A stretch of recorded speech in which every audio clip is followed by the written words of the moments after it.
cultures.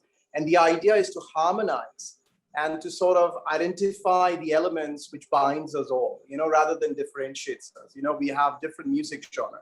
So we have Istanbul, Karachi, or South Asia, and Jerusalem, another amazing, interesting part of the world. So we all come together, and of course, Bangladesh.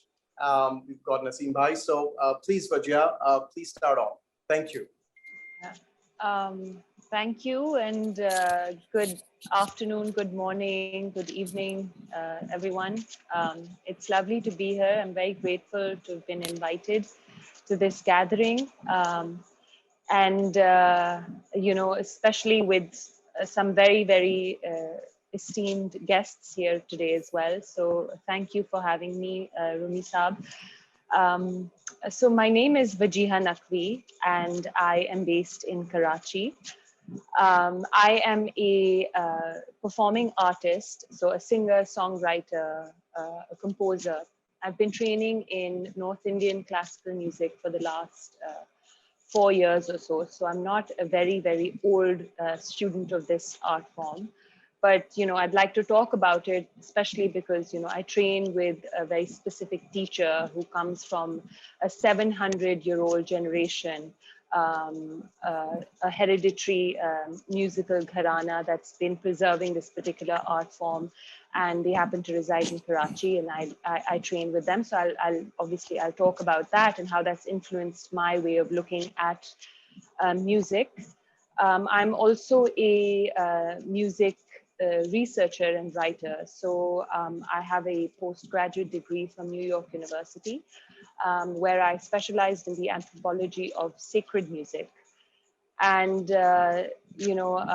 that's where really my interest, I think, began with understanding sound, understanding music beyond just its sort of entertainment value. So I've always been interested in anthropology, and that's something that I've studied, even as an undergraduate student. But I started to study music, and that gave me an insight, and started to study the music and poetry of the subcontinent. And that gave me an insight into what really is, sound, and why is it so important for us to study about, for us to learn about, because it's really a window into understanding our culture. And one thing that I definitely want to share with everyone is that it really helped me, understand my own Muslim and Islamic identity as well. And that's something typically in more orthodox forms of Islam, music has kind of been separated as something that's, distinct from it. It's forbidden, it's not allowed. But I think the understanding of the anthropology of sacred sound really helped me brought me closer to my sort of, Muslim, South Asian, Islamic heritage. And so while I was studying at New York University, there was, it was around 2010 to 2012. This was a new field in anthropology as well. And because Muslims globally were kind of, branded as extremists or terrorists, particularly as Pakistanis post 9/11, there was really this kind of wave of good Muslims and bad Muslims. And somehow, there was this kind of distinction between the way Muslims were being portrayed in mainstream media. And even within academia, there was this new way or new revival of understanding Muslim culture and heritage, and that was through sound. And so what that meant was that for centuries, since the modern age, the Western world has primarily prioritized vision or the sight as the way of understanding the world, right? And so, science and rationality is all dependent on what you see.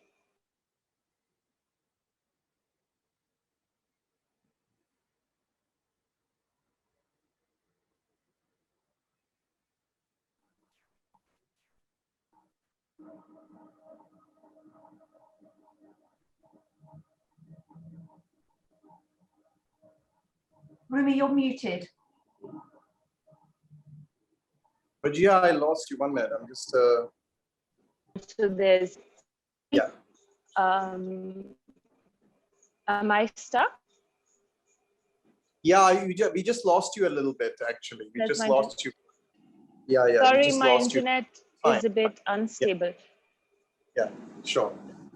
So just coming back to sound, as Muslims, I mean, where we listen to the azan, for instance, which is the call to prayer, which is something that's done 5 times a day. We, even if we don't understand Arabic, all parts of the world, even in South Asia, we all know how to recite it. So the spoken word, the word, and to be able to listen to it is something very, very essential in the Islamic tradition. And so this shift towards sound as being an important way of looking at Muslim culture and tradition became something very, very fascinating to me. And so as I moved back to Pakistan, I wanted to kind of explore this further, and I wanted to obviously train in North Indian classical music, which again I thought had been taken away from Pakistanis, because somehow North Indian classical music has always been associated with India. And a more. Hello? Yeah. Sorry, there. someone said yes. they can't hear me. Is that correct? Yeah, sometimes, yeah, it's just, it's okay. Yeah, yeah. Go ahead. But yeah, go ahead. I'm so sorry, my internet connection is not very good because of, unfortunately, electricity issues. Are you able to hear me? Yes. Go ahead. I think it's kind of breaking, right? Yeah, but carry on, Vijaya, carry on. Yes. Okay. And so, when I moved back, I was really fascinated with this idea of sound, which in the Islamic tradition, particularly Sufis, have used quite extensively. And in fact, they've, in South Asia, Islam has been, kind of been spread through the poetry of the mystics, the music of the mystics, primarily using the mode of sound. And so for me, I found this teacher who is actually belongs to the Qawwal Bachche Delhi Gharana, and they trace their roots back to Amir Khusro, who's considered to be, in some ways, the father of North Indian classical music as it stands today, because he was this 13th century Sufi poet and mystic, and he was Turkic, actually. His father was Turkic, his mother was Indian. He spoke multiple languages. He spoke Persian, Sanskrit, Hindavi, which was the language at that time, and Arabic, Turkish, and he brought in all these forms of knowledge, and he combined it with the Indic or local forms of musical tradition, and gave birth to what now we consider North Indian classical music. And so my teacher comes from this generation who's known to be tracing back their roots to the only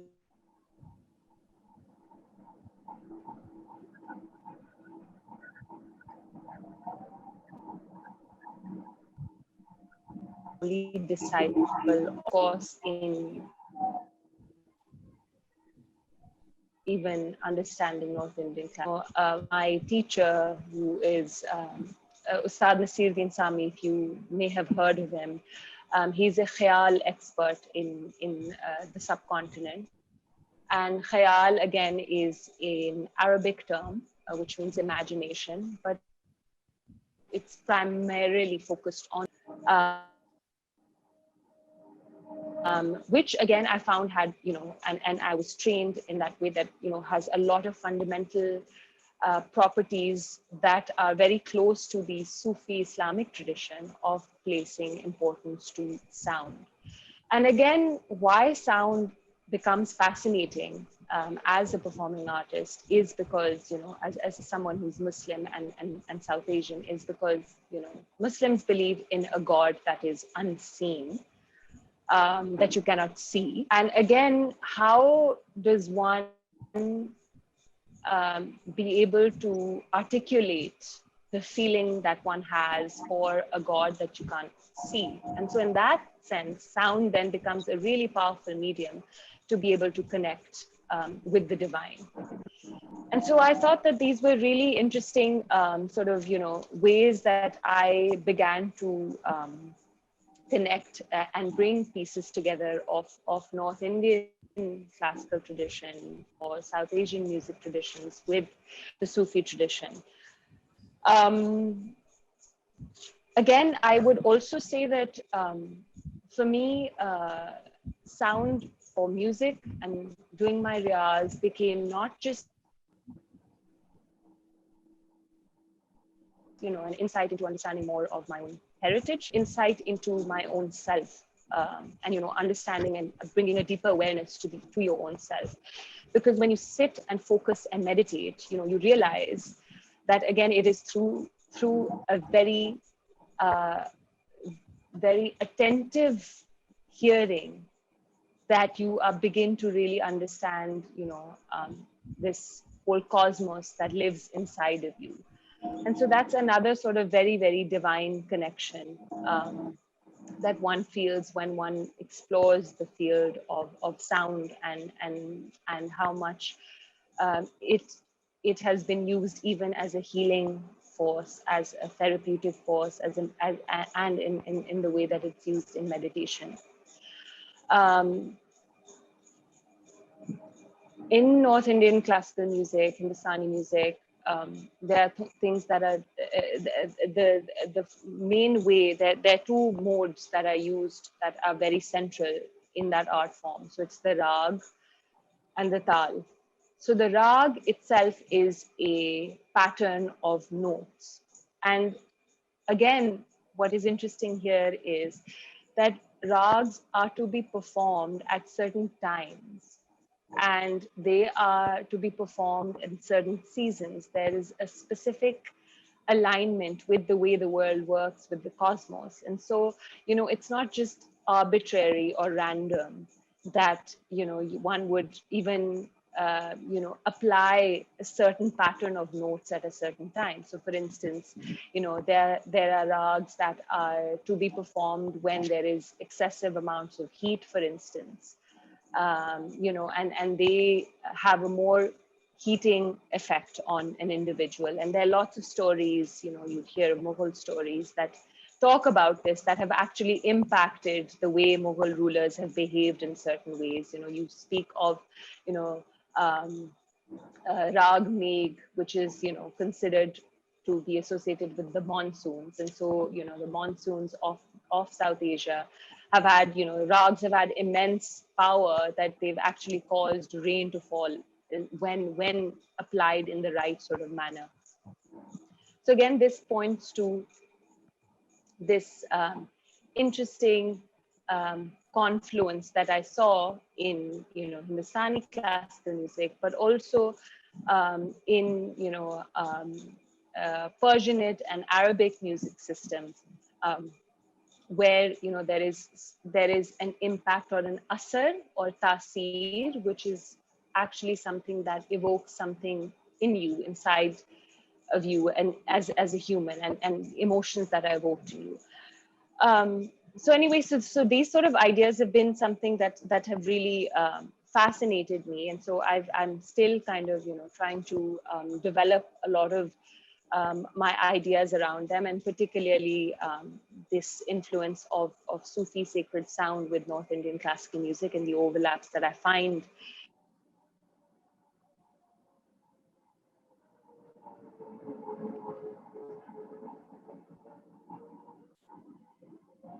I think we have the internet is always a problem. Wajia, can you hear me?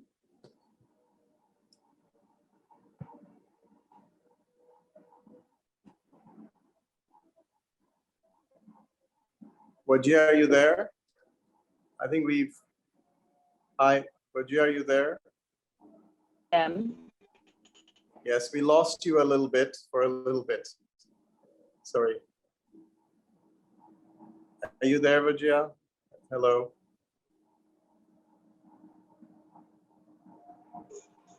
Hi, I'm Hi, so hi. We lost you. sorry. I keep No, disconnected. no problem, no problem. That's fine. Yeah. So I just kept talking and then I realized everyone was stuck. So I don't know no, you where were it just trying ended. to close it on. Um, You're actually trying to close in on the anyway, things. just to kind of bring my,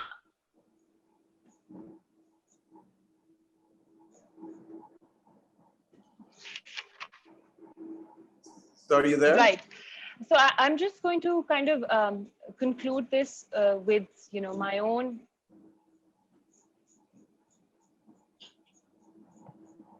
Maybe if you can Hello. turn off the video, Vajia, maybe you can turn off the video a little bit and then speak, then probably it'll be easier. Maybe Turn the off the internet. video? Sure. Yeah, Yeah, yeah. okay. Yes, thank you. That's a great suggestion. So I'm just going to conclude by saying that I've released this song called Yaqeen in Coke Studio the last season. I was also working as part of the production team of the last season of Coke Studio. And my song Yaqeen again is something that stems from this interest in fusion music, but, kind of bringing the raga knowledge and training in North Indian classical music to modern forms of music. And that's what Coke Studio music is about. It's kind of retaining a lot of your traditional forms of music and blending it with the modern. And so what I did was that I had been training in Rag Jog, and I tried to apply those same principles to the song that I wrote and composed in Yaqeen. And I'd love for people to be able to see that song at their own time whenever you'd like. And I also released this album recently called Hijrat. And Hijrat is a documentation of popular folk songs from languages of the subcontinent. So I did songs in 6 different languages of the subcontinent, which is Pashto, Persian, Bengali, in Urdu, in Sindhi, and I also used Old Hindi, and I used poetry from Sufi mystics, from actually mystics that are considered to be part of the Hindu and the Islamic tradition. So that's again a beautiful thing that we as South Asians have inherited, and we're fighting over mystics. I'm sure.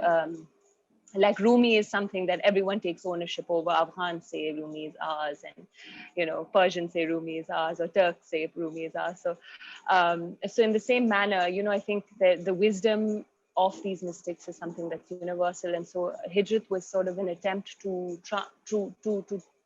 travel across beyond borders and kind of connect beyond the Pakistani borders to show that we have a lot of this shared heritage and culture, that sometimes being in a region, you get boxed off by these overlaps that we actually do have.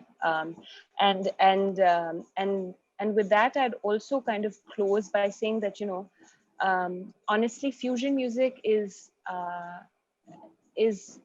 every sort of music is fusion music now, I believe, right? Because I don't think there are any binaries anymore. So if you look at even blues, which actually originates from the United States, it's actually music that was brought to the United States from a lot of the slaves from East and West Africa, and they brought their forms of singing and style to the to North America, and that's what created the blues. So every musical form as we hear it today, is essentially fusion. It's very hard to separate, what is Western and what is Eastern, because we all have borrowed, because it's natural, because humans have interacted, they've traveled all over the world. And so that's something that I just wanted to conclude with, that, fusion music also is usually associated with, combining traditional music with Western forms of music, but we see even the West incorporating so much of instruments from our part of the world. And so fusion music is something that's much bigger now than just being associated with a particular region. And so I consider myself as a world music and a fusion artist in that same spirit. And with that, I think I'm going to conclude. I hope that was, I'm sorry that my audio and video was not as clear. Unfortunately, I just had these issues here in Karachi, but I'm going to conclude with that. Thank you very much for giving me this opportunity. Rumi Saab, if you have any questions, if anyone does have any No, questions, we'll come back to questions a little bit because we're running a little late. So I will come back with the questions if you, all of you don't mind. We want to go into our next speakers. We have some questions, but yeah, we'll just hold on till we'll have the speaker come in. Saeed, are you there? Yes. Saeed, yeah, Saeed. So you can you take on now from South Asia to the exotic Jerusalem. You know, the enriched cultural capital of the world, one of the most enriched cultural. Saeed, please and the move most on. problematic. Yes, yes. Yeah, I will speak about. I'll start speaking from like when we started, and I started in 70s. And I'll talk about the situation here, because now the situation, it's for me, it's like I'm keeping watching the same movie for a long time. So we started I started joining a group of theater group at like 73, and in 1980 we formed the group Sabrine, and the main thing was how to promote the Palestinian new music. And the music we create is part of the Arab and Eastern, at the same time Western, with different styles of Western music, because at that time we had we had the folk Palestinian music and the religious Christian and Muslim music, and the Arab pop style, which was mainly in Lebanon and Egypt, was leading the whole Arab area. And also at that time it was divided between Western and Eastern music, and also the people were like different classes. Each one has his own culture and his own music at the same time. So our idea from the beginning, from 1980, was how to combine these styles together and to create the fusion music that can, because we believe that time, I believe that time, that if music can come together, then people can come together at the same time. So this was the message from that time. And we created the association. So one part of it was the music and the group, and I'll talk about the group.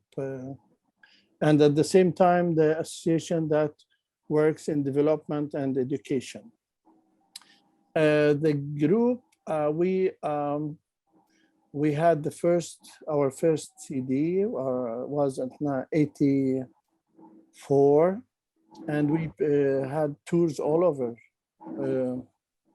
the world between 1990 and 2000. And the association, we had an agreement to work with the Minister of Culture, the Palestinian Minister of Culture, on curriculum and school concerts and TOT and teacher training in these schools. So this is in general how we moved between that time and today. The music for us was a way to change, because all the time the music was part of our beliefs and our thoughts. It was not only music we play and perform. So this unity were all the time. Because when we started, it was, we used to perform in early time, in weddings and more social events. And at the same time, the political situation makes you wants to change and wants to be part of this change, the political and social and all these levels. So this is why we went to that time we called it a committed music. And I don't know now what does it mean, but this was at that time. And we tried to talk about our situation through music.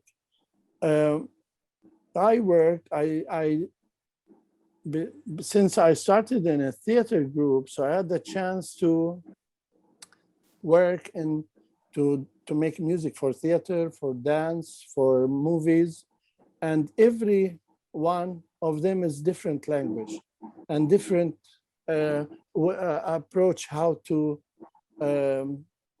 make the music part of the story, part of the movie, and not added or separated or coming from above, like so. And at the end, I think I sent you the Heaven's Gate, the operate I did lately, and lately means like 5 years from now. And it joins all this mixture, and it talks about Jerusalem. And in this musical, we have I try to combine all the culture of Jerusalem. The Gregorian music, the Sufi music, the folk music, the new generation of rappers. So it was a mixture of all that to express the cosmopolitan type of the city. And at the same time, in my music all the time, this was the whole, the main message for everything I do.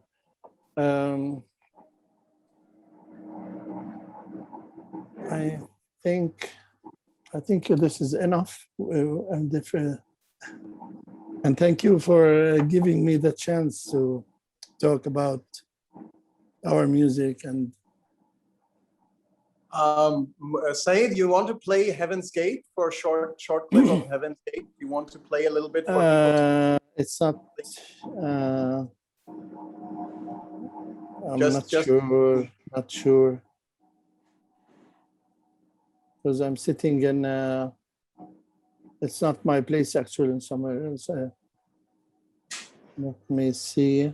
But can you yeah, carry on, and you can come back maybe. Can you do it? You have it? Yeah, I think no. Wajia, you and Saeed, maybe we can put a short clip, basically just after, because we want to. Because he's just fixing. And Wajia, are you there? Hi, yes, I'm here. Yeah, we will show the audience a little bit of the music, but I just want to get on to the next speaker. But while you fix up a short clip, and maybe we can play just after Dr. Savas finishes. And same with you, Saeed, because I'm sure our audience would like to see a little bit notion of this fusion. So I think Yaqeen and maybe Saeed on Heaven's Gate. So when you're ready, just ping me and we will play that. Yeah. So that's fine. We will come back and then we will have a jamming before we finish and go on to Naseem Bhai, who's going to conclude. Rumi, if you don't mind, I'd like to actually sing it live instead of playing. Okay, sure. Can we have? Yeah, sure. Please. We can come back after. Carry on. Well, we can. The other speaker. I like this idea. I can do the same if you want. Yeah, Yeah. sure, sure. Let's do that. Dr. Savas, are you there in Istanbul? Are you there, Yeah, Dr. Savas? thank Fadi. you very much. Yes, yes. Many greetings So, to all of our friends here. yes, yes, Dr. Savas, the floor is to you. Thank you very much. Ottoman classical composer, musician, and the Ottoman world. Let's welcome the Ottoman world. Thank you very much. Now, of course, I enjoyed so far two very, respectable artists. They are actually talking about perhaps different geographies, but they refer to the same truth, because truth has many facets. So one of the fallacies that the Muslim world is suffering from is that we are being inflicted upon by the Western somewhat analytical thinking, which tends to divide better than unite. So even the term individual in Latin, as you know, it means non-dividable anymore. So you just divide and divide and divide, and at the end, it cannot be divided anymore. So today, just to make a relevant talk, perhaps I would like to share my thoughts about the spiritual dimensions of Sufi music in the Ottoman tradition.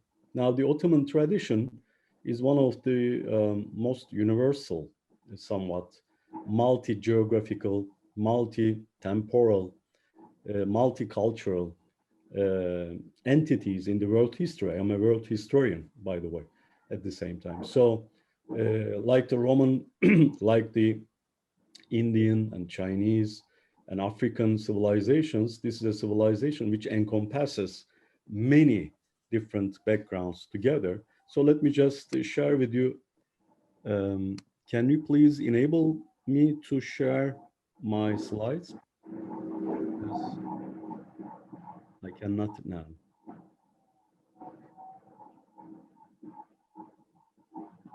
Can't hear you, Romy. For him to share Yeah. the slides. Oh, Are you okay. there? Now it's possible. Thank you very much. Now let me see. Where do we get it? Basic files. All right.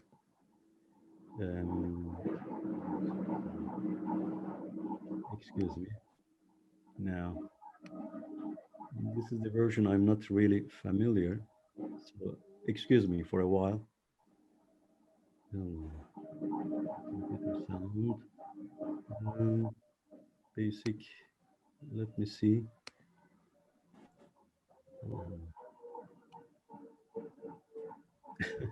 Inshallah, I will find it. Where to? iPhone? No. Screen? No. Alone. Just click on share screen and Yeah, then I did, but there are some things I cannot see my own computer. Because it's on the computer. Anyway, let me just drop it all a while. I think it's in my head anyway. So excuse me for this lack of graphic and computer skills. Now let me just try to highlight some of the experiences that I have as a singer, as a composer, as a political consultant, and as an academic teaching music and civilization in various Turkish universities. Now, first of all, I talked about the fallacies, the certain conceptions that have been borrowed from the West, thinking that they can explain certain things to the Muslim world. Let them be musicians or politicians, it doesn't make much difference.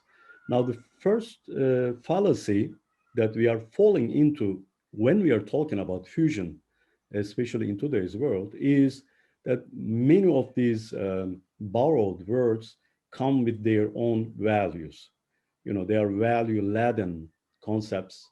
For example, we are talking about world music now. It was called ethnic music before, and even before it was called exotic music, and before that it was called savage music in the West. So when you read, for example, Charles Darwin's depiction of the Peloponnesian music, he is referring them as savages. This is very clear. I mean, This is the basis of actually not only the biological, anthropological, sociological, whatever you can think of, um, elements in the Western science, but also they have the same bearing upon positive sciences, what they call. So therefore, when we talk about fusion, we are speaking as if the musics are not fused enough. This is one of the disadvantages. The second one is when we think about fusion, we think that we are just bringing together two very exotic, mutually exclusive, homogeneous entities. Both are untrue because in the world, there is no um, exclusive music. There is no national music actually, because nation is also an invention which is actually lying at the basis of many problems that we are suffering now. Because the people, for example, let me give you an example. In our own music, we have the border town in the southern border with Syria. We have the town Gaziantep. And on the other side of the border, which is perhaps 70 kilometers away, you have Aleppo. So the music of Aleppo and the music of Antep, they are very similar, of course. And their cuisines are similar. The people are similar. Uh, but when you just demarcate, thanks to a Turco-French agreement back in 1921, then the people on the other side of the border suddenly become like aliens to us. They are Syrians. By the way, the word Syria is an invention at the same time, like Jordan, etc. These are just borrowed words from the Bible. They are not original names the people call their own land. So therefore, we are speaking about a subject which is full of many inconsistencies. And just to give you a counter example of a synthesis, a multicultural, a multicolor picture, for example, in our Ottoman music, we have around 600 makam. As you know, makam is the musical mode, I think similar to raga, but of course ragas are more specific. They are more enriched in a way. But the makams we are using now in our own music, out of the 600 in the history, we are using 120. So it's a lot, of course, ways to express your emotions, because a maqam is actually a spiritual station. It is the mood, the spiritual mood that you have inside. The music is only a representation, a depiction of that mood. And when you look at the names of the maqams we have in the Ottoman music, we have, for example, the maqam Nihavend. Nihavend is the name of a city in Persia now. Isfahan, another famous city name. These are the maqam names. They can have geographies, but we have, for example, also an ethnic word in a maqam's name, which is, for example, Kurdi, like Kurdish. And this Kurdish mode can coexist with so many others. For example, Buseli Kurdi, Hijaz Kurdi, Ajam Kurdi. We have the mode Ajam, which means, as you know, the Persians. We have compositions from 16th century. We have many, of course, 500 years old, 700 years old compositions. Some of them belong to what they call Indians, for example. We have the maqam name Hijaz, which is almost like a national genetic maqam, because Hijaz is the maqam which we sing our kids a lullaby, Dandini dandini dastana, danaları girmiş bostana, kov bostancı danayı, Yemesin lahanayı. This is our mother singing. This is a classical lullaby, and it's in Maqam Hijaz. So the name Hijaz means, as you know, the sacred region surrounding Mecca and Medina. Where does it come from? It has nothing to do with Turkey borders. It has nothing to do with Saudi Arabia borders as well. So therefore, these conceptions that are transmitted through many concepts, not only in musicology, but also in political science, in anthropology, in sociology, they actually divert us from the right path. The right path is this: all musics are fusions, as one of my friends already said. Second, can we do more? Of course. And we are actually, because no one can isolate herself or himself from the influence of the sounds of the world. I mean, I am sitting in Istanbul in my home. When I just turn on my TV, or when I look at the YouTube video, on the background of a movie, you hear certain themes, certain melodies. That movie could be Spanish, that could be a Persian, or Indian, an Arabic movie. It doesn't make any difference. You capture a sound which is actually connected to yourself. It has nothing to do with my so-called national music, which is not, which is a non-existent thing anyway. So therefore, the human being is in a way open to music, and music opens up human being. So therefore, when we talk about interactions, exchanges, and encounters between different musical traditions, we have to underline the modern and the non-modern understanding of music. Now, I am trained by a Sufi master in music for 12 years. He was a Mevlevi master. Mevleviye, as you know, is the tariqa, is the Sufi path of Mevlana Celaleddin Rumi, Kuddise Sirruhu Aleyh. But music is not an entertainment in our understanding. We don't perform when somebody says, "Oh, can you please sing us a song?" I think twice. I just consult my heart. I say, am I going to sing this to show off, or am I going to sing this as representing a gift, as a donating gift to the others?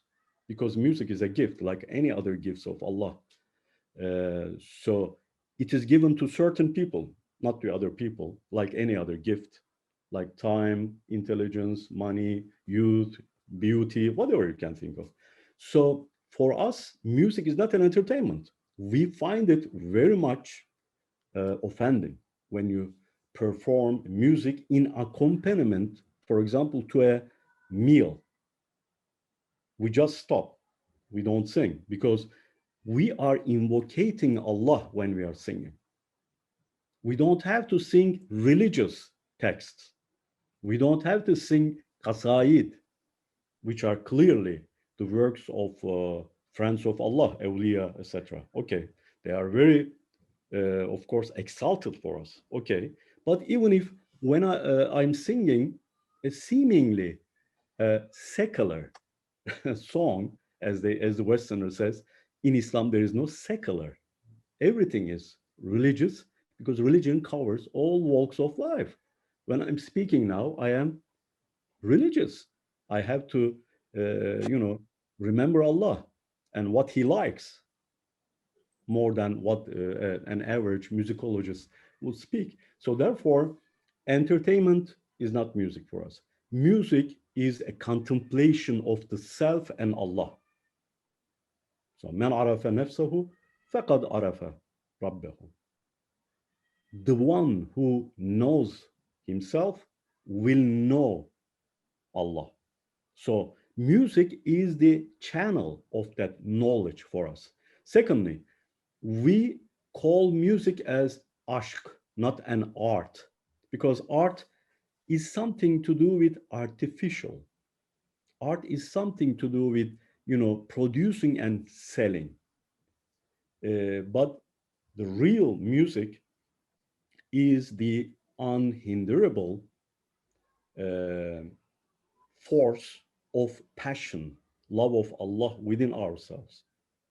Whatever text you are singing, it doesn't make any difference.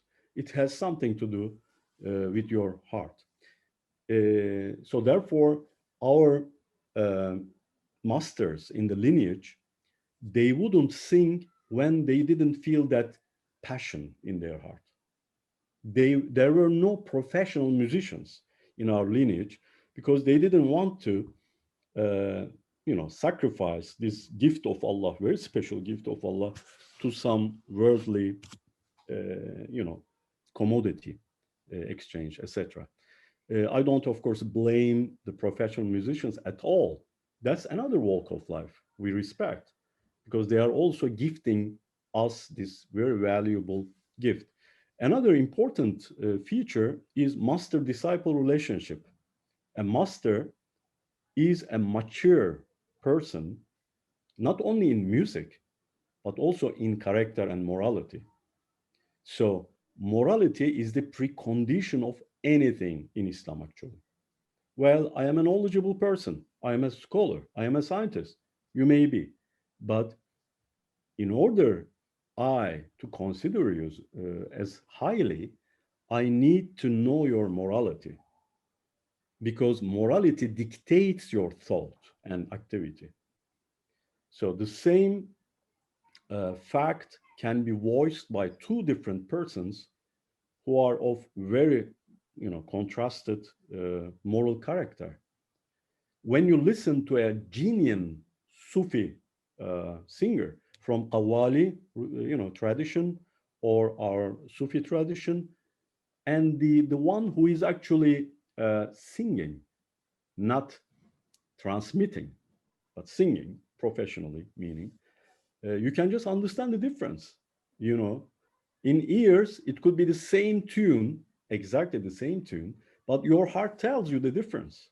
So therefore, if we are going to speak about a universal music or a fusion music, we have to stick to the basics of all musics, which is human heart, gift of Allah, and music as a spiritual path. So that's the precondition in order to reverse some of the misunderstanding and misconceptions that are brought by the modern conception of music and arts and knowledge in general in the West. So therefore, if we are going to make a contribution to the music in the world, I think we have to reiterate, we have to underline the human part of music more than the commercial part or the show part or the artistic part of it. So the morality should take the precedence. Then many of the vices, not only in politics but also in arts, would, inshallah, um, diminish as altogether in humanity. So I don't like to violate my time. So let me just stop here. If there is any question, perhaps I can answer if I know it, of course. If I don't know it, sorry. Thank you very much. Thank you so much, Dr. Savas. Thank you. Thank you. What I would like maybe right now, we have maybe we could play some short clip of, or you can sing something that an Ottoman classical, if you like to sing 1 or 2 minutes, 1 minute, if you want to do something. Okay. For example, now yeah. I remember. If it's okay. This is one of my latest compositions. Should I do it right now? Yeah, sure, sure. And then we'll start with, we will do a little bit with Wajia and with Said as well. Okay. For example, let me sing a song by our four masters, one of the great dervishes, because many of the composers are dervishes, by the way. They are scholars or dervishes. So it's not an art production, actually. It is something which is an expression of love, actually, divine love. It is in the Maqam Ushaq, which means the lovers, which is very interesting. You know, we don't have maqams which are called minor and major, big and small. We have, you know, maqam names like this, you know, Ushaq. So let me just try to sing it, you know, in a very short clip. Ben deyim, ben dediğim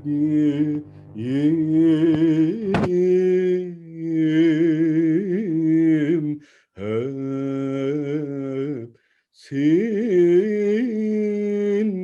hep ruhum dedim sen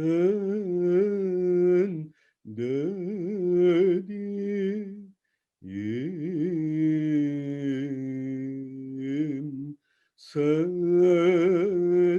sensin hep. Manen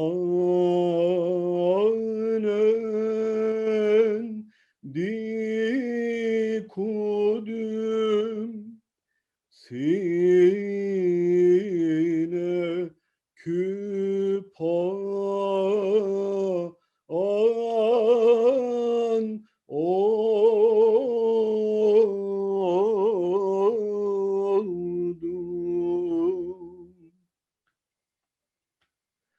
Ten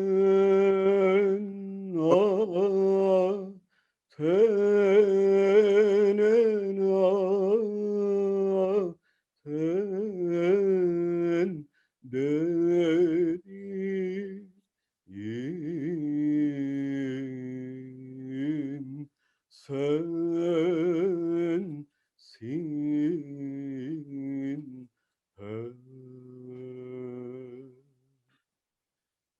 Now, just on the lyrics. Thank you, thank you, thank you, Dr. Savas. Thank you very much. Thank you. Translation. Yeah. Just sure. to give you the feeling and the meaning, actually, they go together. It says it's actually is an explanation of fena fillah in poetry.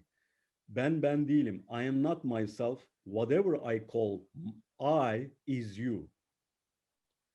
What I call my body, my soul is you.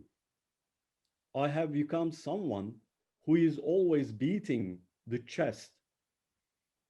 And all these sounds that come out of my chest with the passion of Allah is also you.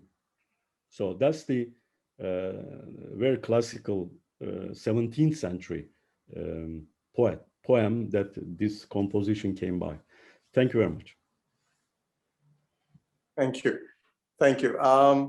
Naseem Bhai, are you there? Naseem Bhai, thank you so much, Dr. Savas. It was very, very insightful. It was very interesting. Thank you. And I'm sure that the audience had, enjoyed it as well. Naseem Bhai, are you there? Hello. Naseem Bhai, are you there? I'm just trying to get our Naseem Ali Khan.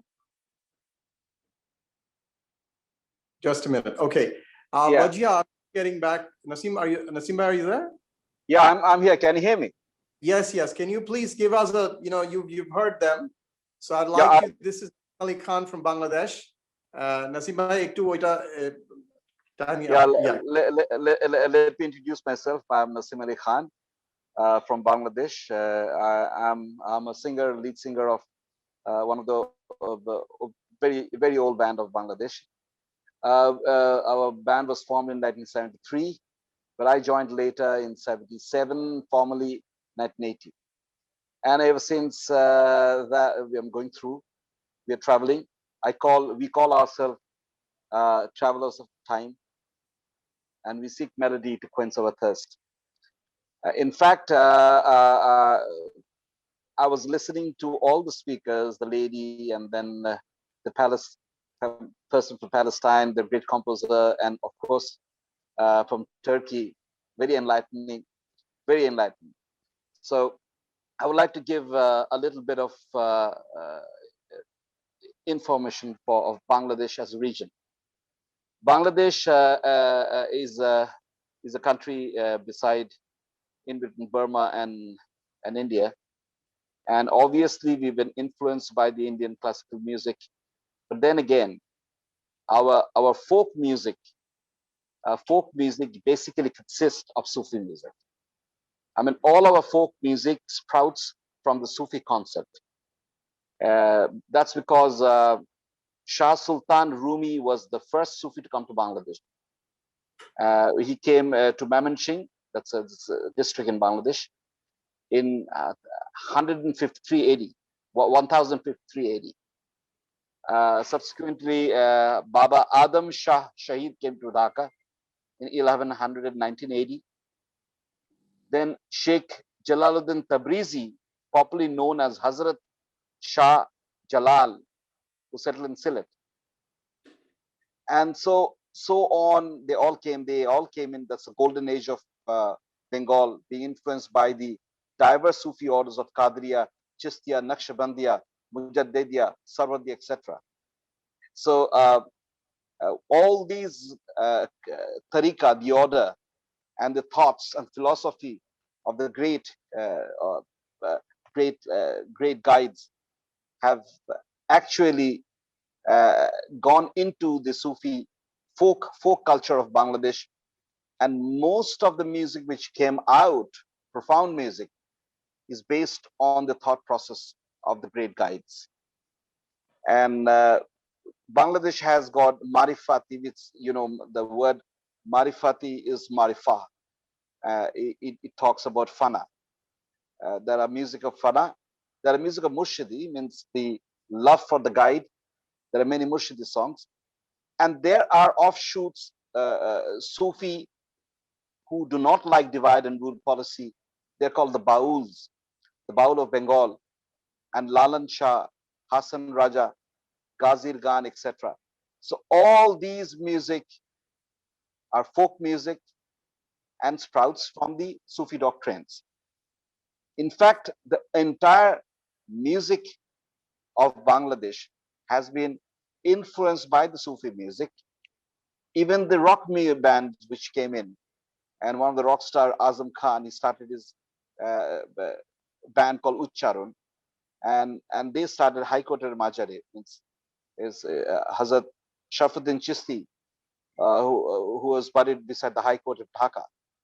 And he talks about there are so many fakir there, but if how many of them have actually attained?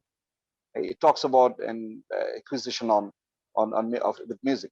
So music, Sufi doctrine has actually governed the Bangladesh musical trend all along. And I do agree with all the speakers out here.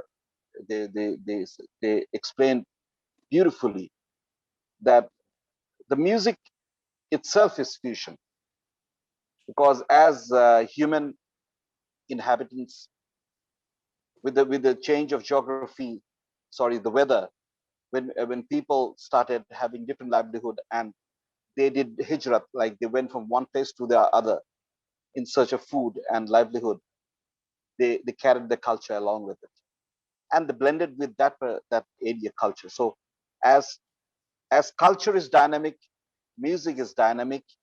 That's on the basic understanding level. But then again, the deeper understanding of music comes from the sound of the cosmos, the universal sound of the entire creation of Allah subhanahu wa ta'ala. And a lot of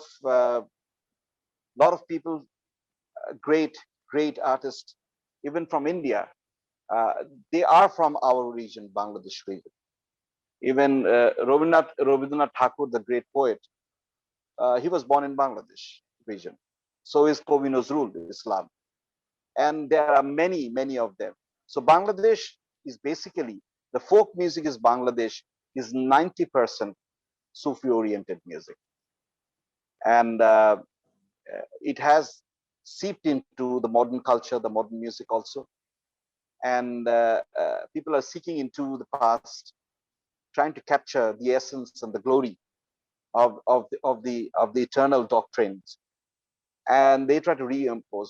It's in between the political scenario of the orthodox people coming out, and as I say, I don't want to take the terminology and calling anything a sect, but the anti-Sufi orthodox people came out, and they were talking against music in Islam.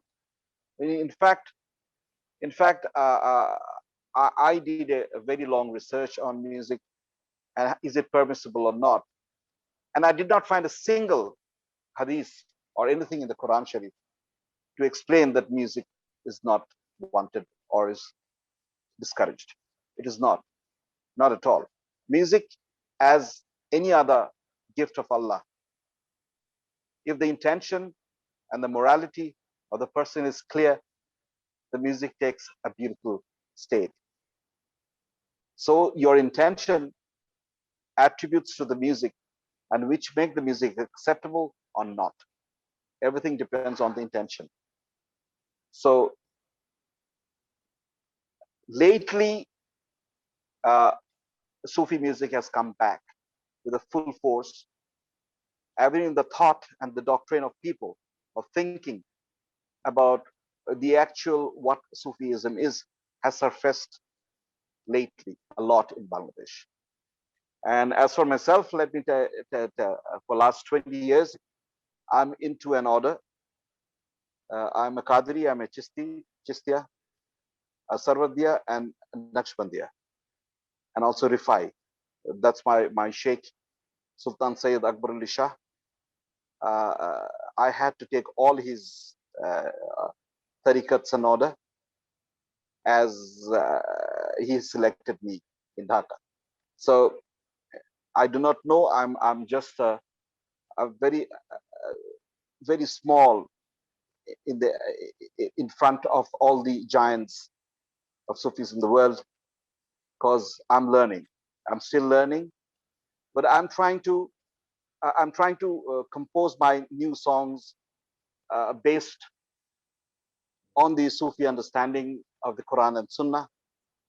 And we're concluding. This was the scenery of Bangladesh, and to end my my speech, I would like to actually sing a composition which I've written it in Bangla and English. I have the guitar with me. If you allow me, then I can sing a couple of lines for you. Sure.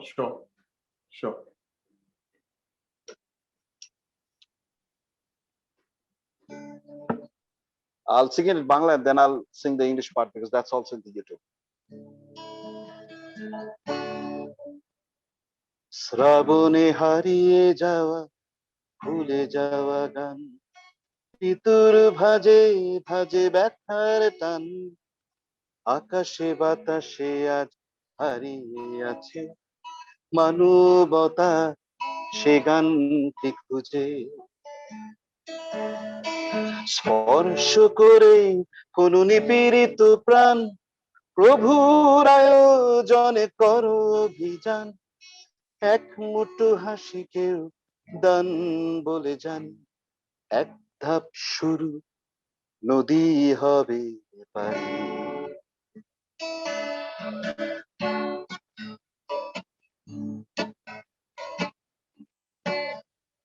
Forgotten song washed out in rain folds of seas and still bear the pain is there in the wind and wisdom speaks forgotten song humanity sings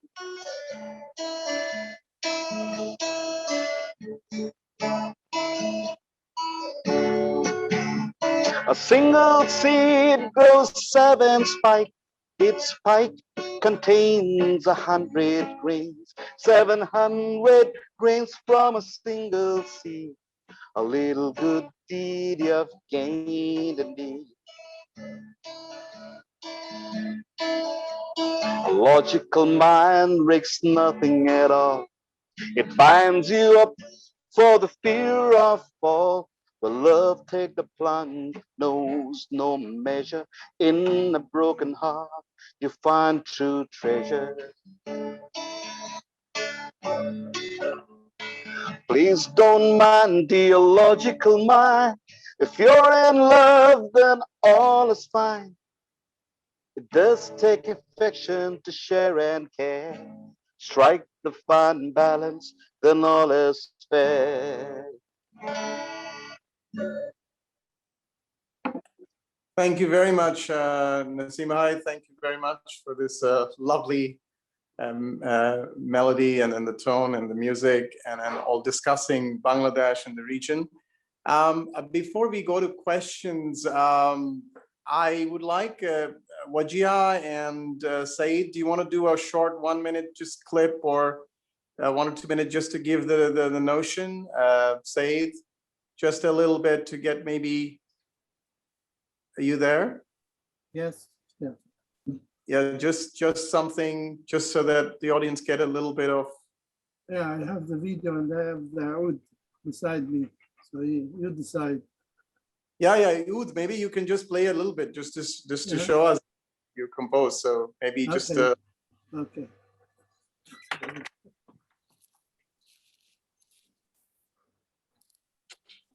So this light.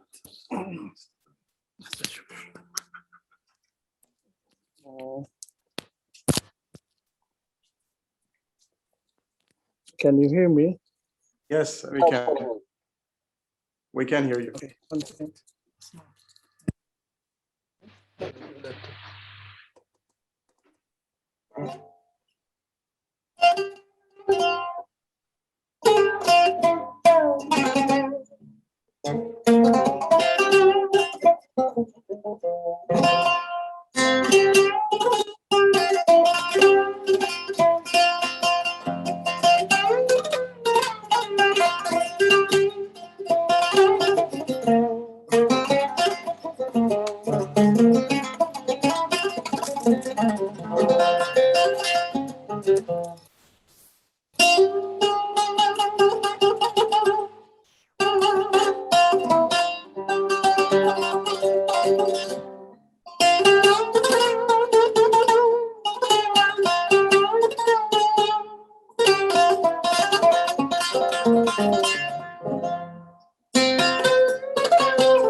Great, That's wonderful. beautiful. What do you call this instrument? It's called oud, right? Yes, it's oud. Okay.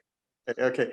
Wajia, are you there? Just a quick one. Wajia, are you there? Yes, I'm here. Thank you. That You was can- beautiful, With your Mr. voice, you Murad and Mr. Naseem. Yes, Rumi, if you allow me, I'd like to, inspired by all these lovely performers, I'd like to perhaps recite a bit of this hamd in Rag Bhairav, Sure. following Dr. Savas, he sung in a specific maqam, and I'd like to recite something which is in praise of Allah. Hamd is something, poetry in praise of Allah. And again, it's an example of, the Islamic tradition meeting with, very Indic traditions of the subcontinent. So I'm just going to switch on the Tanpura. Sure. This is Rag Bhairav, and again, it's associated with the early morning, and it's supposed to be very meditative and spiritual, and hence, it's been composed in praise of the divine, which is Allah Ta'ala. Sa ga ma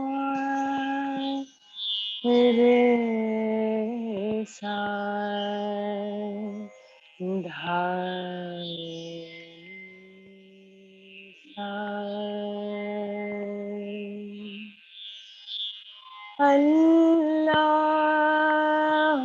Allah,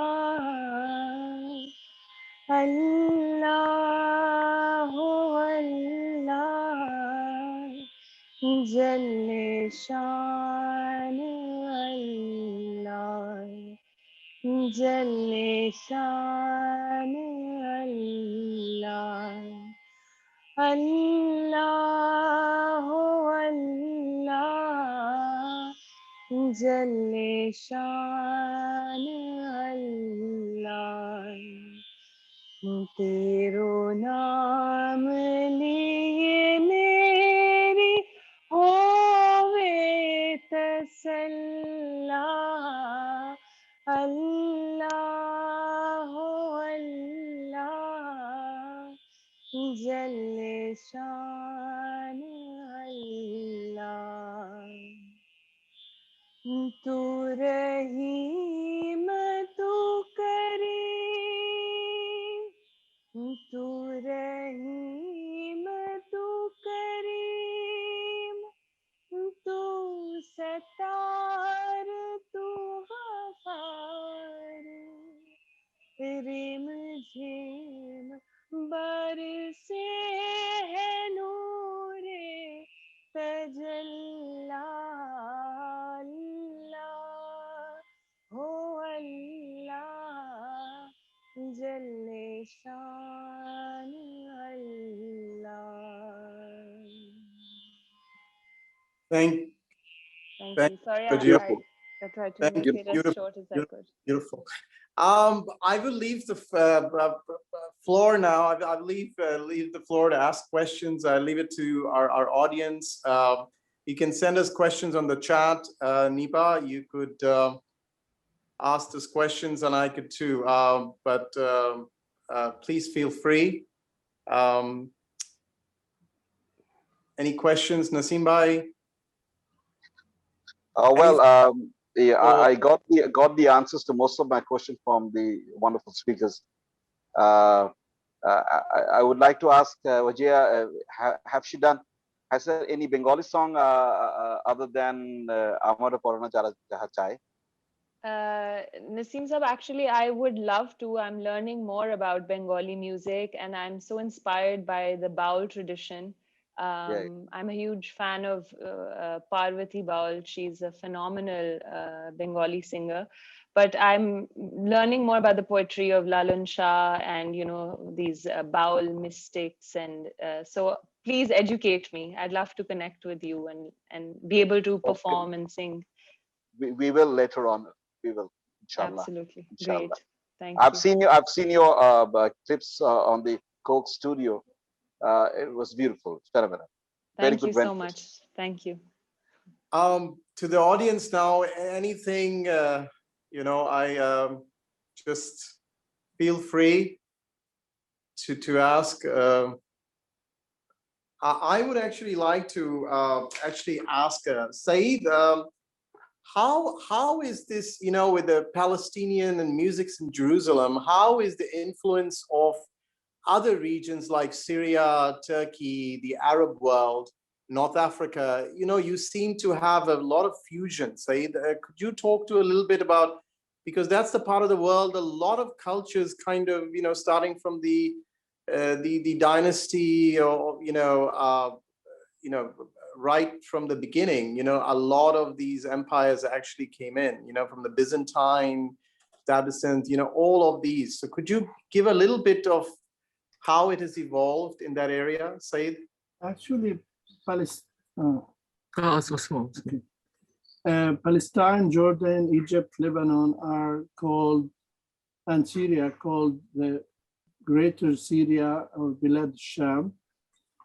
And this is one unit of the Middle East. And we have Egypt and Morocco, Algeria is like, these are the three main, and the Gulf. So Palestine is part of the Arab culture and the Eastern culture at the same time. We are influenced, as I said from the beginning, by the folk style, which is part of the Bedouin part, and the Bilad al-Sham, I said before. So this is one part, and we have all the Byzantine music and the religious music, and it goes back to Aramaic type of music.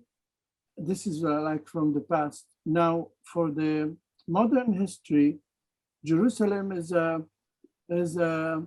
considered a cosmopolitan. I consider it is the oldest cosmopolitan city, that including all types of cultures from long history. This includes the music, and the music there is part of all these types of cultures. So we are influenced by all this. For the last 100 years, we became part of, as I said before, the Arab music, which was led by Egypt and Lebanon. We can see all the well-known stars, Abdul Wahab, Kulthum, Said Darwish, and all these main figures who were hold this message and brought all this Arab music to the Arab world, and became the pop style. It includes also the Andalusian music, which also part of this.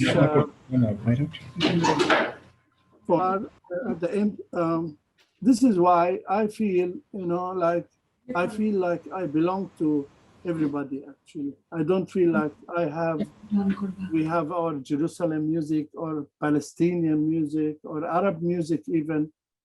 So it's in Jerusalem, you are part of you are part of anything in the world. You are part of all cultures. And this is what I feel it's advantage. Sometimes I feel like I'm losing my identity in a way, but at the same time, it's my identity. It's all this mixture, all these types of music. And this is the language, our language, which we speak. And this is the way how we can communicate. Everybody, we can communicate even without the spoken language. So we can play music. Nassim, I felt I want to start playing with you directly when you I felt I want to. That's yeah, great. I felt there is something I can do directly, but I didn't want to interfere. So. No, but I'm sorry for my guitar because I'm basically a singer. There are other players who are guitarists in my band. No, but it inspires me. I felt. Well, I felt I wanted to do something, yeah. We have a very enriching audience here, and I would welcome any questions. Ahmad, you are there. Slavica from the Balkan area. We have an interesting mix of people from different regions. Mustafa is there from Turkey. Kindra is my good friend from India. Everybody, it's so interesting. So, Rumi, I have a question. If sure. I may ask the other panelists, I have a question for Dr. Savas. So my question is, so there are two questions. I'm very interested in the Maulana tradition and just to learn about it, because that has influenced the Sufi tradition of the subcontinent greatly. So the Chishtiya orders and the way that the zikr and the sama ceremonies happen is deeply inspired and actually borrowed from Maulana's tradition. So I'm interested to learn how one is initiated, or how, if you have actually gotten specific training in this form of recitation or form of, if there is a musical training. I know music is of course not the correct word, but if there is a process of training, and if there are people, younger Turkish people, or just generally people that are learning and carrying this tradition forward. And secondly, my question is that you also mentioned there are a lot of maqams that have been lost. And it's the same in the subcontinent. We have a lot of ragas, again, thousands of ragas, and we end up performing a very limited number, around 100 or so. Many don't know, and because it's an oral tradition, they're passed off. So it's hard to even.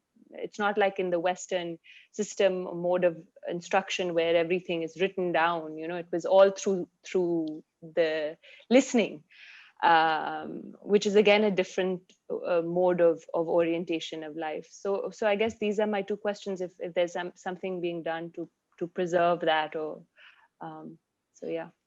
Thank you very much. Now, on the Sufi tariqa of Mevleviya, it's actually practically over because some of the Sufi paths in the history as well have been forgotten, have been actually somewhat, I wouldn't say eliminated, but the real, I was trained by a Mevlevi Sufi, not in the Sufi path of Mevleviya, but in musical path within Mevleviya in a way.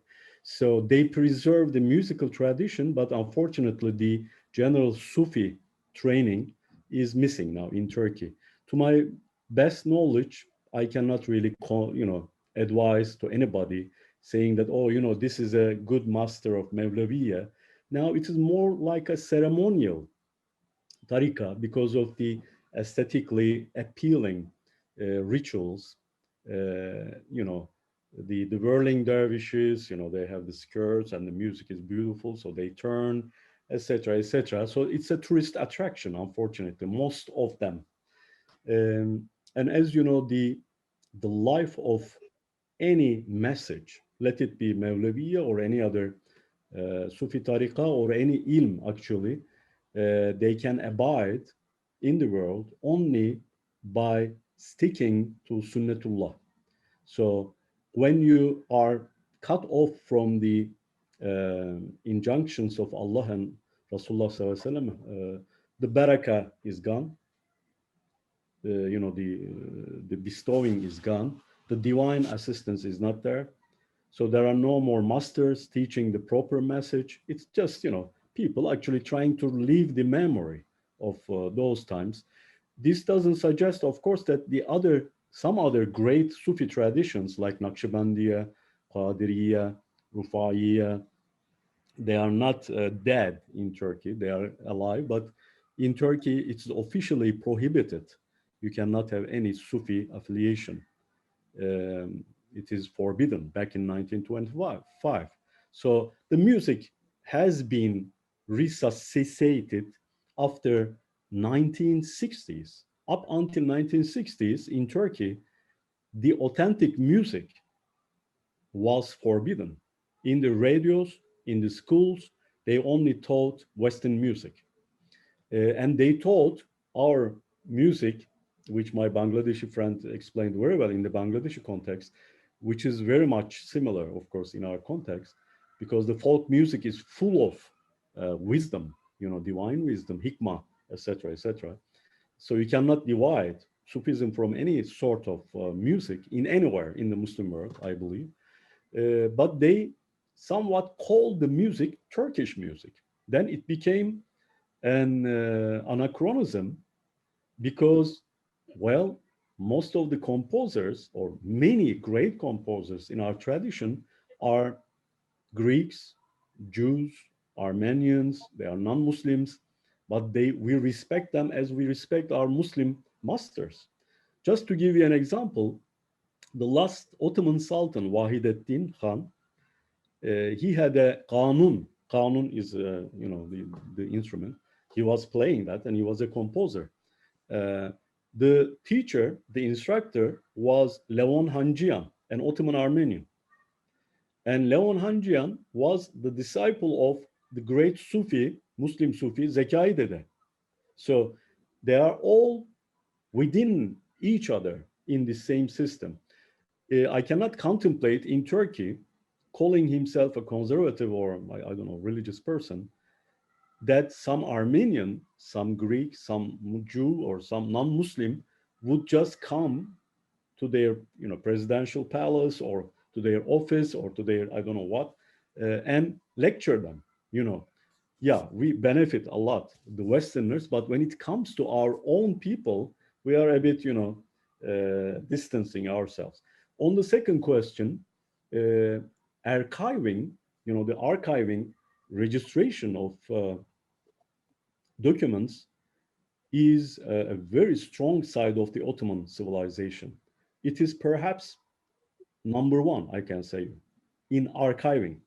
So you cannot, they would write down everything officially.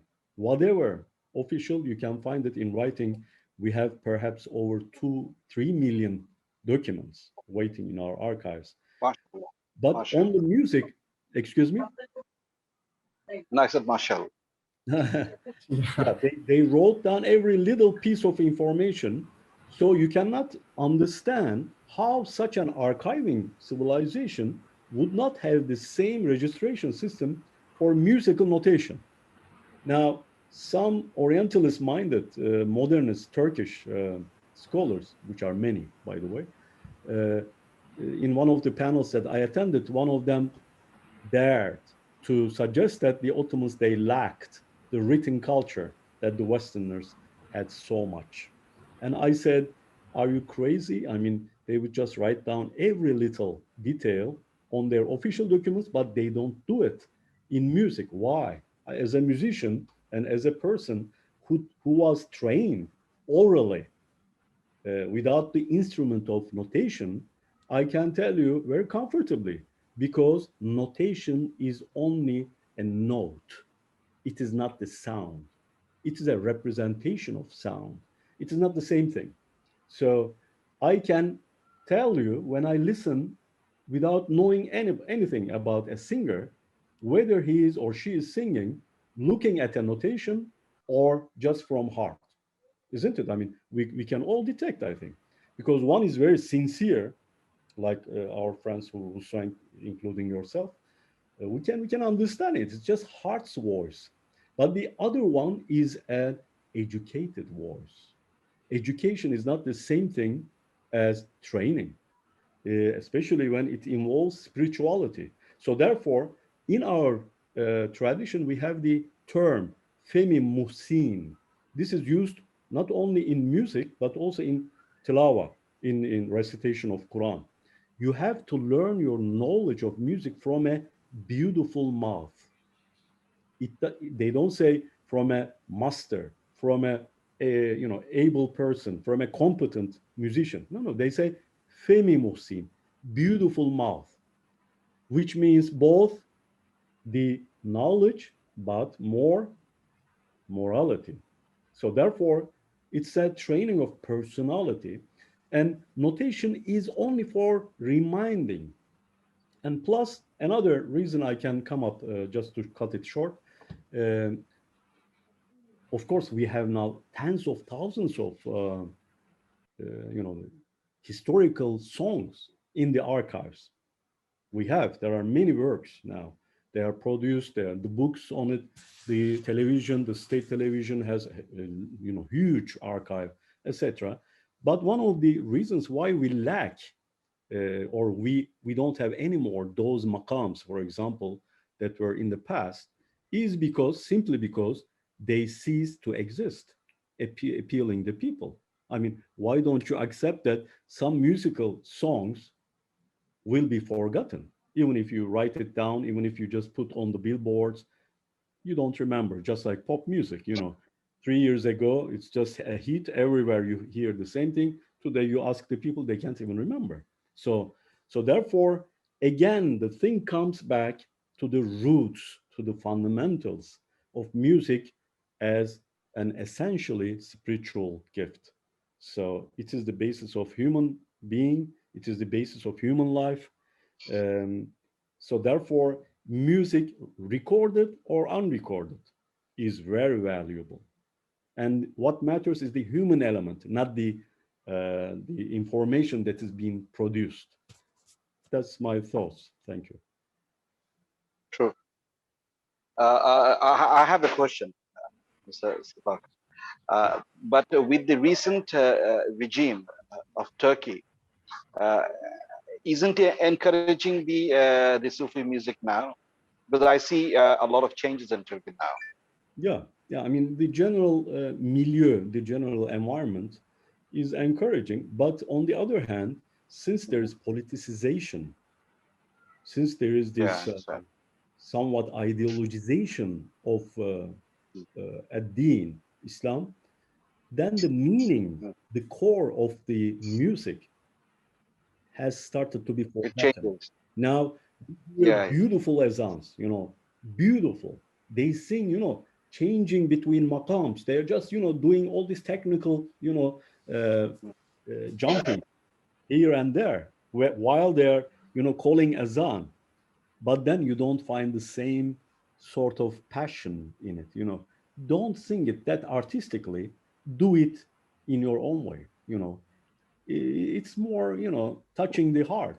Now the true. techniques, the possibilities, the richness have grown, but unfortunately the meaning, the sincerity, the impact have been diminished. I So understand. appearance is killing somewhat the meaning in any sort of life. I mean, I'm a very great complainer coming from the government and being a consultant to our president for 10 years, chief advisor. Um, this is really not the way. But this is in any way, I would say, a social phenomenon because the people, they are now trying to consume as much as they can after the forbidden years of, you cannot talk proper Turkish. They just Yeah, came yeah. up with Yeah. impoverished Turkish under Mustafa Kemal's regime. They just threw all the Arabic, Persian words out. They did the same thing to the music. They said, "Oh, this is Persian. Oh, this is just Byzantine music, etc." And they came up with with a music which they call Turk, but which is not Turkish at all as well, because Turk means all of them together, you know, Yeah. all of Yeah. them together. So therefore, the same nationalistic fallacies and misconceptions have tired the people down. Now they are appealing more spiritual, more traditional music, but unfortunately, the sort of thinking, genuine sincerity is being missing for some time. Thank you, Naseem Bhai. Ray Kandan, I think you had a question. Sorry, I couldn't get to your question. Are you there? Ray, are you Yes, there? yeah. Yes, you had a question. Sorry, please. I think I got the name wrong. I think it was for Mr. Naseem, who played guitar for us in the song. I asked him a question regarding the origin of Sufi traveling, migrating to Bengal, and my question is, You're cutting off. Could you rephrase the statement again? yeah, sorry. My question Your was, sound. can you hear me? Yeah, yeah, I Yes. can hear you loud and clear now. So Yeah. my question was with the origin of Sufi music in your folk music, would that Yeah, yeah. not be considered fusion because of the migration aspect of how it arrived in Bangladesh already? Like, would Well, it? I would. Yeah, you're very right. You're very right. It's because of the migration. The thoughts came because of the migration. The musical thoughts, the essence of the essence of message came through the migration, because with all these grandmasters came in, and they gave beautiful thoughts on the essence of the creation and a monotheism of Allah, and then the religion and the way of life. Uh, but the traditional music which was in Bangladesh, they fused their music with the thoughts of the grandmasters and came up with all these songs. It is later with the global appearance coming through the internet, television media, and others. It evolved after 70s. But before that, it was morely folk music. So that leads me to my next question. Yeah. So how are we, or where can we find the origin, or if you want to be a purist, the origin of Sufi music and the heart of where it would have been born? Well, I'll give a few names. I'm talking about only Bangladesh region. Yeah. I believe your question is on Bangladesh region. The Bangladesh region have origin Sufi music are divided into many parts. Uh, it, it is it's Baul, and within Baul, the famous philosopher who was a Hindu, but I am a creation of God, but he actually became a Muslim. And there is a marifati. Marifati means marifa. Marifa means fana with Allah. So the songs which actually evokes love for Allah, that's marifati. And there are murshidi songs also, which is a love for the guide. So these songs are there in the folk culture of Bangladesh. And yes, you can find them in YouTube. You have to write Marifati song Bangladesh. Then you'll get some few sites which come up. Now the new generation is trying to seek into all those original music and try to reorganize that. And they're singing also very much nowadays. So that's why it's coming back to surface. Thank you. Thank you so much. Thank you. Pleasure.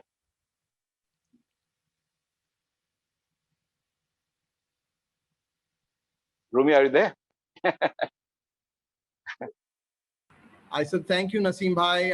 It's been great for all the question and answers. And I think we have had a long session, and thank you so much for taking the time on Saturday. I know we got a little bit on the time overrun, but this is how it happens when you get into really interesting topics, which are fusion and blends with so many different cultures and transcends beyond. So thank you so much for being with us. Anything else? On the last minute comments, anything you would like to go with? And I thank you all to be with us all through. And, to our next thing, I just wanted to let you know it's a web series called One Step Beyond, which is an initiative that I started. And it's going to focus not only on music, but creative spaces. So maybe the next event is going to be East meets West in the true sense in music. So we'll probably research and find out. And we have people like Ashok and Ilva from Sweden. Thank you so much from coming on the Nordic.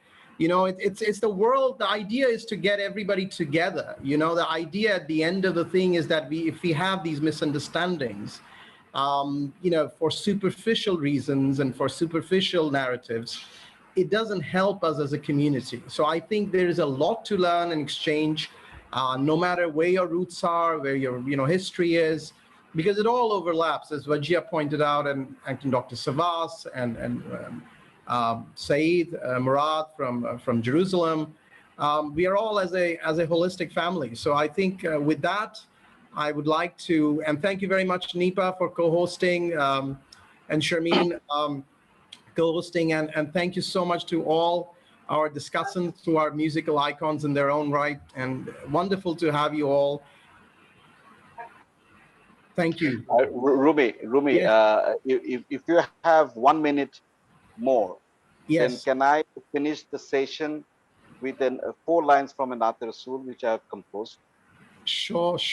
If everybody's fine with it. I have no problem with time, but I don't want to drag on, but please, feel free. I understand. Yes, so we for me, it's goodbye, but please carry on and listen to the music. And thank you once again to be with us today on this Saturday. Thank you. Maybe we can have Mr. Murad play the oud as well. Okay. How about that? Yeah. Sure. Yeah. Maybe they can That would be a combine and nice fuse little maybe. jam. Yes, maybe they jam together. Yeah. Who knows? Yes, absolutely. Thank you, Rumi, for organizing a great event. Thanks a lot. It's beautiful that you have connected all of us. And I think that music always plays important role in connecting people, in building bridges instead of separating us. That's a beautiful power of music. Thanks a lot.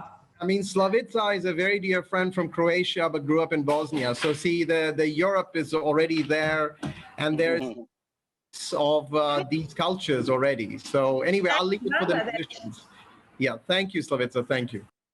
So I will Carry on, sing please. 4 lines. I will 4 lines of the Naat Rasul, and it's been written before, but I composed it because I didn't know the tune when it came to me to recite. Kitna pyara hai प्यारे मुहम्मद का नाम वो शाहे दिन ओ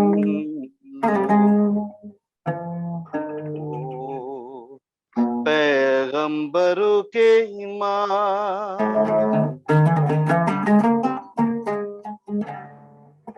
कौन कहता है होते अरब के लिए कामली वाले नबी तो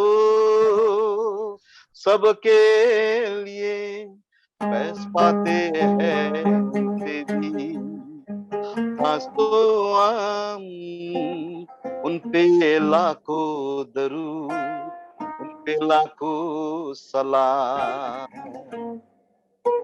ताजदारे इमाम सरवारे दो जहां दिल बरे किबरिया साए कौनो मकाम अर्श आज़म तक ऊंचा है जिनका मकाम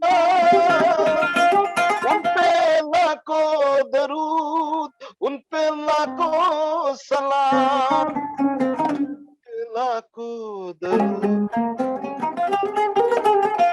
लाखों सलाम उन पे लाखों दरूद उन पे लाखों सलाम सल्लल्लाहु अलैहि वसल्लम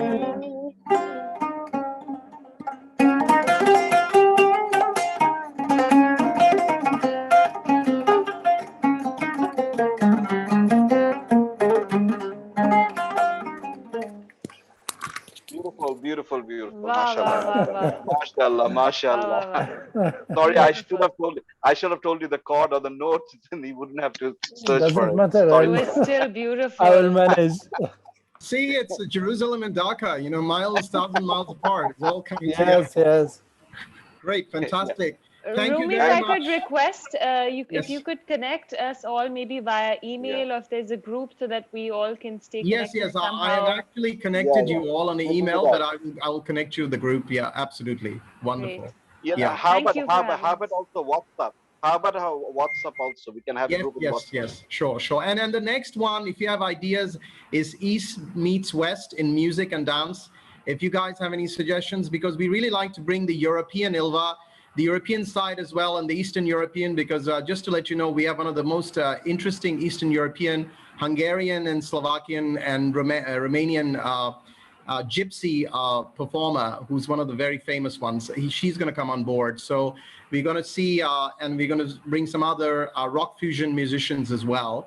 And then, of course, you know, so that's going to be the next thing, and I'll let you know when it's going to happen. And then we create on and we go into architecture and feng shui. So that's the idea, is to actually do the creative spaces. It's not only music and dance, but then and then continues with all the art creative spaces and how it all brings us together. So that's the idea and theme of these webinar series. And I really hope that you enjoyed it, and keep up the spirit, stay safe, stay well, and all the best. Yeah. Thank you. Yeah. Thank you very much. Thank you. With the spirit of Rumi, my name was named after Rumi Mevlav, the great Sufi poet. So with Rumi's spirit, we all sign off. And stay well. Thank you. Okay, Rumi, great initiative. Allah Hafiz. Bye-bye. Thank Allah you. Hafiz. Bye. Bye. Bye. Thank you very much.